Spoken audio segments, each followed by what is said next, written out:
So, two of your most iconic characters, Rocky, Jake LaMotta.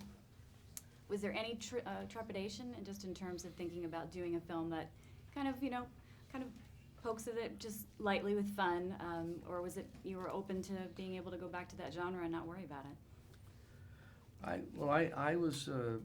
I was told about it by Billy Gerber, one of the producers, and Pete Seeger, I think, at a party, and I said, yeah, send me the script. I'll look at it. He's game. I go, nah. And so he was. They had mentioned somebody else about it, but I always, in the back of my head, knew that it had to be, if this was going to happen, it had to be. Yeah, to have some baggage. I guess some boxing baggage. I didn't want to do it at first because I thought, oh, this is good. Have I gotten to this point now? I'm just gonna, do parodies forever. And then I thought, this is, you know what? In this day and age, you got to do things different, almost like an event. And events are hard to come by. And I thought, if I was in the audience and I could see these, Clint Eastwood meets John Wayne, and the show, I'm there. I'm buying a ticket for that. And then I got caught up and I realized how good the story was and how every actor in it has been the lead in their own film. So it's a serious group of performers. Are you more of a Raging Bull guy or more of a Rocky guy in terms of boxing movies? I'm out of this conversation. It's a tough question because there were so many Rockies and there weren't many Raging Bulls. But Raging Bull was such a great movie.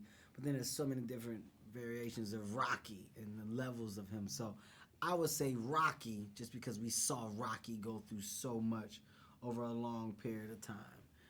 Raging Bull was, pressed into one film. Do you consider yourself connoisseurs of the boxing genre? I mean, obviously you've revisited. Do you have a favorite boxing film outside of the ones that you've done? I thought Daniel Day-Lewis as the boxer was really good, really good. He put himself into that. I'm a sucker for these weepers like The Champ, even though they go, come on. But I thought John Voight did a great job, especially in boxing. So I'm always drawn to them. But there's also nothing worse than a bad boxing film. You know why? Because it's always about boxing.